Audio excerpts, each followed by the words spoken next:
nó là yếu là một cái khứ rồi đó nó này nó giờ của tụi con nhỉ giờ cơ đâu mà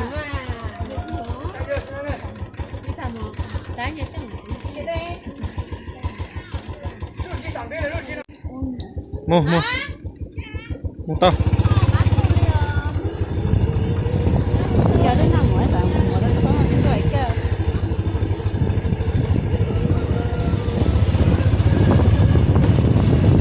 cái nào là tí nước trong nữa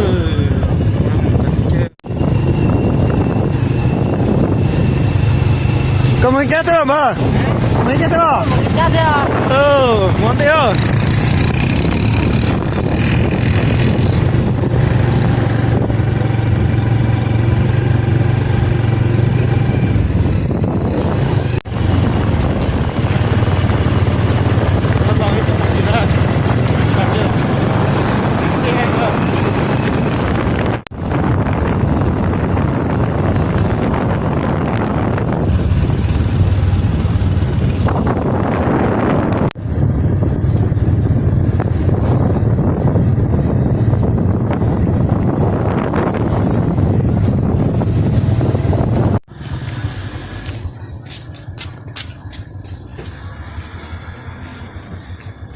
có tôi nhanh cái thế làm bơ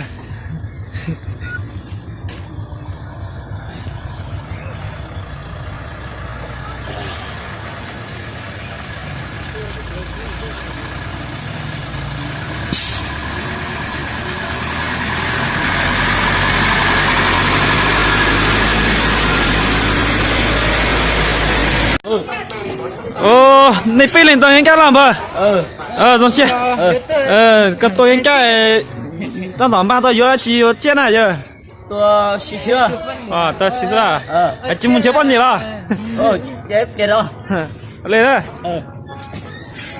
tao thôi chỉ弄nữa cái này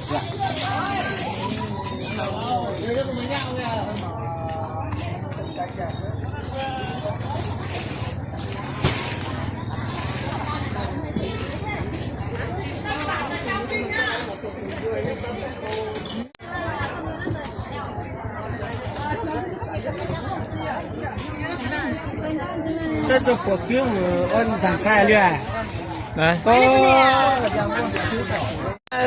cái gì lớn là rồi đó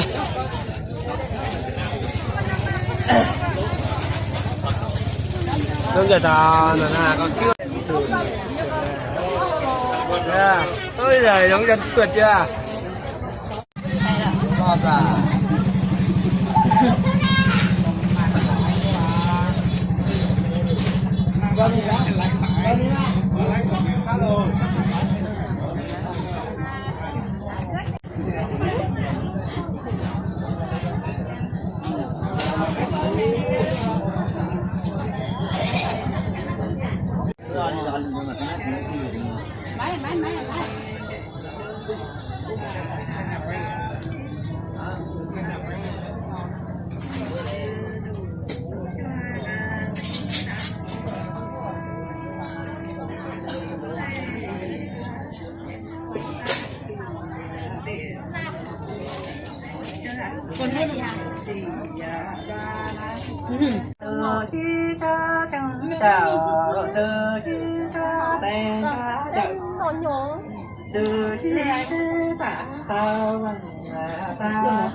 Nếu mà con dày nó cô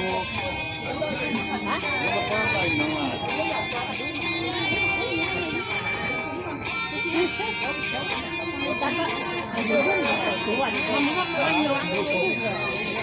tí về nhớ đến luôn.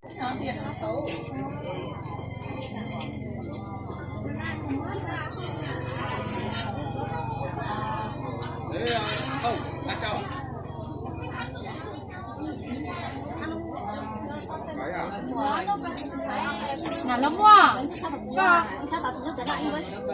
Là lắm quá. Dạ chắc cũng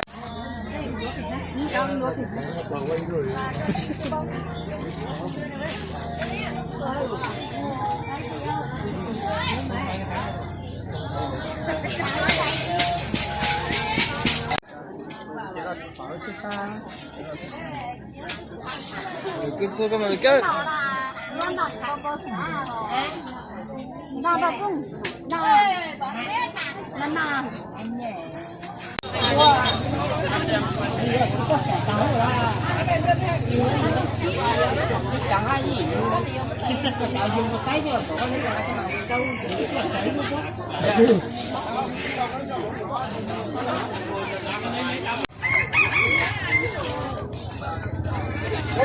rất to này mình sao đây đó thôi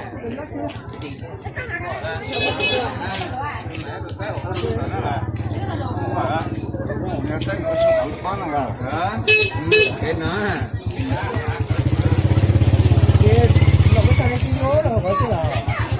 Tí chỉ cần muốn nó vô.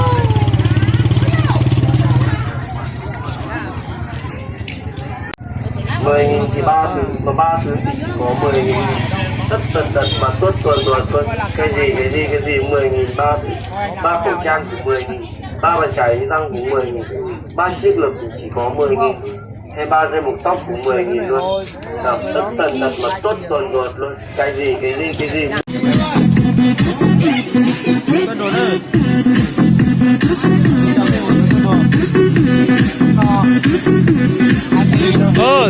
giờ lên nó nào nó như này rồi bản thôi à kỳ ghế rồi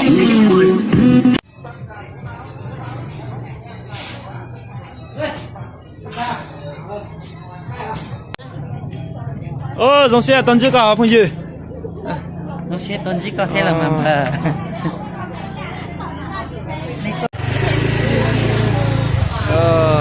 Chưa có đâu bà Chiên ạ. bánh này Tí nữa. Bao giờ ấy là được mấy chiếc thì ngày hôm nay em làm. Xong cậu có phun mặc á? Này. Nè, phải ăn sáng quên liền.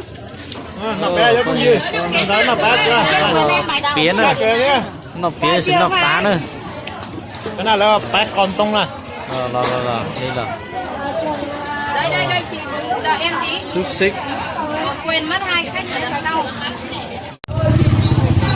cho biết sẽ được lòng cho biết muốn nạp bé nữa muốn cái kia muốn nạp bé rồi Ê, cậu đàn ông chụp chị Chính xin quá. kia về lại ở đây. Vợ chính biết là đi. lớn có giống có kế thế Cậu ạ. đây Nhà em ở đây không? một lần công được kế đây à Đây chồng thế này chị à? Chồng thế này.